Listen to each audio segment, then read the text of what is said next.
विक्रमादित्य ने बेताल को फिर से उठाया और चल दिया।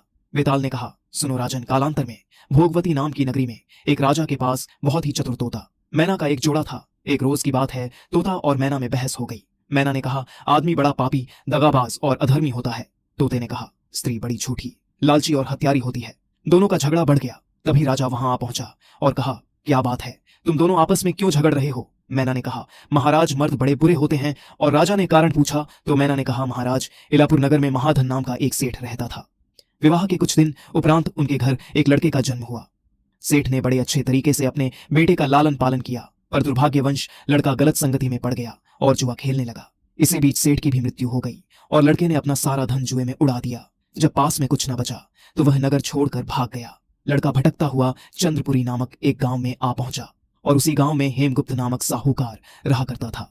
लड़का उसके पास गया और अपने पिता का परिचय देते हुए कहा कि सौदागर से अर्जित धन लेकर वापस लौटते समय समुद्र में आए भीषण तूफान के द्वारदन मेरा जहाज समुद्र की गहराइयों में समा गया और मैं जैसे तैसे अपने प्राणों की रक्षा कर यहां तक पहुंचा हूं।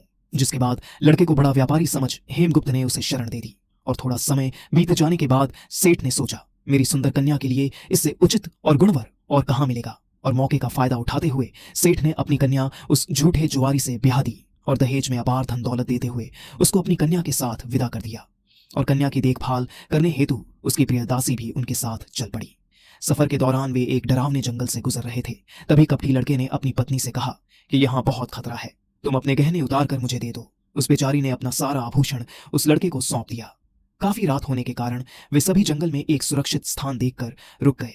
उस कपटी लड़के ने एक चाल चली और सेठ द्वारा साथ भेजे गए पहरेदार को धन देकर उन्हें अपने साथ कर लिया और दासी को मौत के घाट उतार दिया और बेचारी स्त्री को कुएं में फेंक कर आगे बढ़ गया। स्त्री जोर जोर से रोने लगी। तभी वहां से एक मुसाफिर गुजर रहा था। कुएं में से रोने की आवाज सुनकर वह दौड़कर वहां जा पहुंचा और कुएं में देखा तो एक स्त्री कुएं के अंदर बेबस होकर रो रही है।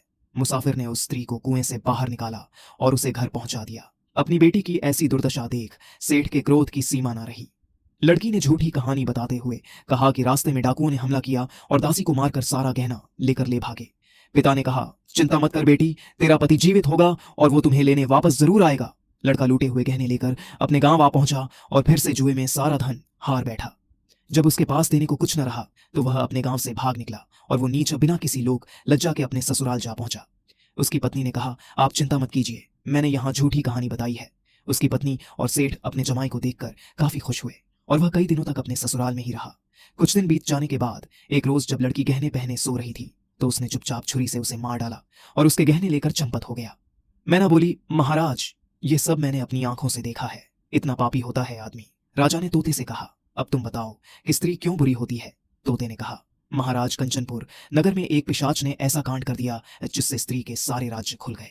कैसे एक पिशाच ने पूरे षड्यंत्र का भांडा फोड़ कर दिया। तोते ने कहा, सुनो राजन, कंचनपुर नगर में एक लड़की की शादी श्रीदत्त नाम के लड़के से हुई। शादी के कुछ दिन उपरांत श्रीदत्त व्यापार करने प्रदेश चला गया। 12 बरस हो गए, श्रीदत्त वापस नहीं लौटा। एक दिन श्रीदत्त की पत्नी अपनी अटारी पर खड़ी थी कि उसे एक आदमी दिखाई दिया। उसे देखते ही वह उस पर मोहित हो गई।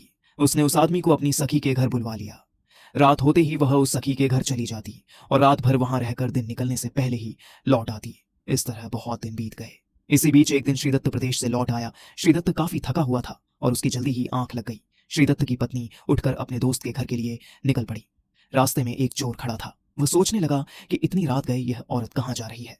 चोर भी उसके पीछे पीछे निकल पड़ा। संयोग से उस औरत के प्रेमी को सांप ने काट लिया था और वह मरा पड़ा था। श्रीदत्त की पत्नी ने सोचा कि यह सो रहा है। पीपल के पेड़ पर बैठा पिशाच यह लीला देख रहा था। पिशाच मरे हुए व्यक्ति के शरीर में जा घुसा और उस औरत की नाक काट खाई और उस व्यक्ति की देह से निकलकर वापस पेड़ पर जा बैठा। घर के बाहर खड़ा चोर यह संपूर्ण घटनाक्रम देख रहा था।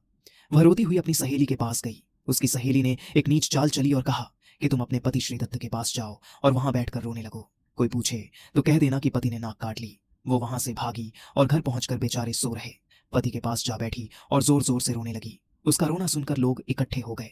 श्रीदत्त जाग उठा। श्रीदत्त को जब सारा खेल समझ आया तो वह बड़ा दुखी हुआ कि उसकी पत्नी इतनी झूठी और कपटी है। वहां खड़े लोगों ने कोतवाल को खबर दे दी और कोतवाल उन सबको राजा के पास ले गया।